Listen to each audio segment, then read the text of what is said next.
दोस्तों आज का ये वीडियो प्रिंसिपल्स ऑफ इंश्योरेंस नामक प्लेलिस्ट का तीसरा और बेहद अहम वीडियो है, जिसमें आज हम डिस्कस करेंगे प्रिंसिपल ऑफ इंडेमनिटी के बारे में, जिसे हम क्षतिपूर्ति का सिद्धांत भी कहते हैं। और जो सिद्धांत ये सुनिश्चित करता है कि कोई भी पॉलिसी होल्डर बीमे को लाभ कमाने का सब्जेक्ट या फिर कमाई का साधन ना बना ले। नमस्कार दोस्तों, जय हिंद जय भारत। मैं Saurabh Kumar Goyal, BFSI trainer, business consultant और मोटिवेशनल स्पीकर, आपका आपके अपने channel Saurabh ji solutions for life insurance में स्वागत करता हूं। दोस्तों बिना आपका समय नष्ट किए हुए इस वीडियो को जल्दी से आगे बढ़ाते हैं। दोस्तों क्षतिपूर्ति के सिद्धांत के अनुसार बीमित घटना घटित होने पर बीमित की क्षति की पूर्ति की जानी चाहिए, और वो भी एक सीमा तक, और ये सीमा बीमित के आर्थिक मूल्य से अधिक नहीं हो सकता। सवाल ये उठता है, ये क्षतिपूर्ति या इंडेमनिटी क्या होती है? So let me tell you guys, indemnity means bringing the insured back to the same financial position at which it was before the happening of insured event. अर्थात बीमित घटना के घटित होने से ठीक पहले बीमित जिस वित्तीय अवस्था में था, ठीक उसी वित्तीय अवस्था में उसे वापस लाने की प्रक्रिया क्षतिपूर्ति कहलाती है दोस्तों। और क्षतिपूर्ति के सिद्धांत के अनुसार किसी व्यक्ति के साथ अगर बीमित घटना घटित होती है तो उसकी क्षतिपूर्ति ही की जानी चाहिए। उसे ना तो क्षतिपूर्ति की राशि से ज्यादा रकम मिलनी चाहिए और ना ही उससे कम मिलनी चाहिए, क्योंकि अगर ज्यादा रकम मिलेगी तो वो इसे कमाई का जरिया बना लेगा, और अगर कम मिलेगी रकम उसे तो फिर वो उसकी क्षति की पूर्ति नहीं हो पाएगी।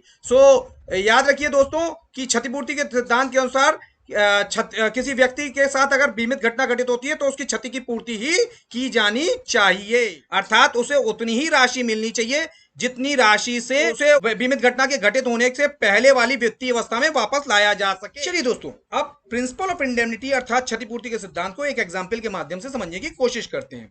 दोस्तों मान लीजिए मेरे पास एक कार है जिसका मैंने 5 लाख रुपए का इंश्योरेंस यानी कि बीमा करा रखा है।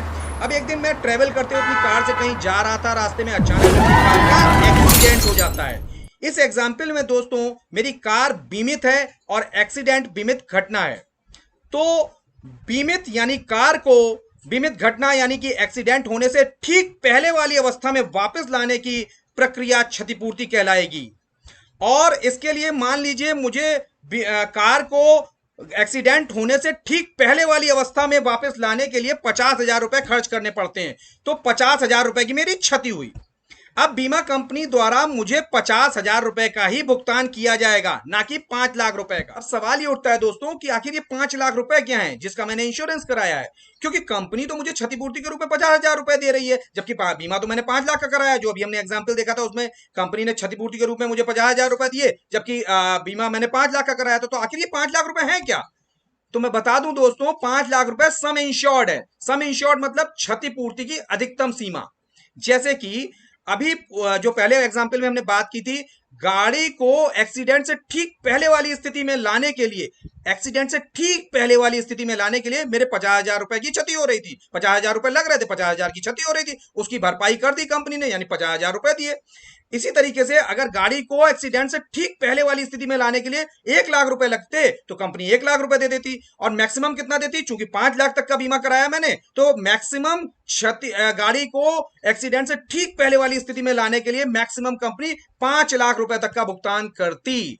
तो इसका मतलब यह कि 5 लाख रुपए मैक्सिमम सीमा है जिस सीमा तक कंपनी क्षतिपूर्ति करेगी। और ये हर केस में, जैसे मैंने अपनी गाड़ी का 5 लाख तक का बीमा कराया था तो 5 लाख मैक्सिमम सीमा है। जिसने 10 लाख का बीमा कराया होगा उसकी 10 लाख सीमा होगी मैक्सिमम। यहां पे एक बात समझ लीजिए दोस्तों कि अगर कंपनी 50,000 रुपए की क्षति होने पर सम इंश्योर्ड के बराबर की, यानी कि जो जितने का मैंने बीमा कराया उतनी रकम की भरपाई करने लगे, तो लोग क्या करेंगे? लोग जानबूझ करके एक्सीडेंट जैसी घटनाएं करा दिया करेंगे और 50,000 का नुकसान होगा, उसके बलबूते पे 5 लाख का क्लेम करेंगे, 4.5 लाख रुपए बेनिफिट के रूप में कमाएंगे और कमाई का साधन बना लेंगे इंश्योरेंस को। तो इंश्योरेंस को कमाई का साधन ना बनाने पाए लोग, इसके लिए क्षतिपूर्ति के सिद्धांत का यूज किया जाता है। दोस्त बात और समझ लीजिए दोस्तों कि प्रिंसिपल ऑफ इंडेमनिटी यानी क्षतिपूर्ति का सिद्धांत केवल और केवल जनरल इंश्योरेंस पे एप्लीकेबल होता है। ये लाइफ इंश्योरेंस या पर्सनल एक्सीडेंटल इंश्योरेंस पे एप्लीकेबल नहीं होता है।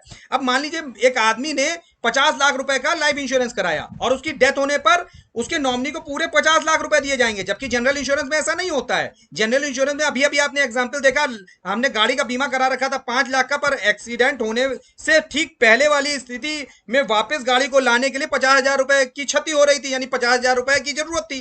तो 50,000 रुपए का बीमा कंपनी ने भुगतान किया। वहां पे 5 लाख का इंश्योरेंस था, 5 लाख रुपए नहीं दिए गए, 50,000, यानी कि बीमित घटना के ठीक पहले वाली स्थिति में वापस लाने के लिए जितने पैसे की जरूरत थी उतना दिया गया। राइट और रॉन्ग? सो केवल और केवल जनरल इंश्योरेंस पे एप्लीकेबल होता है प्रिंसिपल ऑफ इंडेमनिटी, यानी कि क्षतिपूर्ति का सिद्धांत। ये लाइफ इंश्योरेंस या पर्सनल एक्सीडेंटल इंश्योरेंस पे एप्लीकेबल नहीं होता है। रट लीजिए दोस्तों इस बात। आज की वीडियो में बस इतना ही दोस्तों। अगले वीडियो में इंश्योरेंस के एक वैल्यूएबल प्रिंसिपल के साथ आपके समक्ष फिर उपस्थित होऊंगा दोस्तों। और अगर आपको ये वीडियो अच्छा लगा है और आपको वाकई में पसंद आया है तो इस वीडियो को लाइक कीजिए, ज्यादा से ज्यादा लोगों में शेयर कीजिए, ताकि इस वीडियो का लाभ दूसरों को भी मिल सके दोस्तों। और अगर आप चाहें तो मुझे कमेंट बॉक्स में भी कमेंट करके बता सकते हैं कि ये वीडियो आपको कैसा लगा।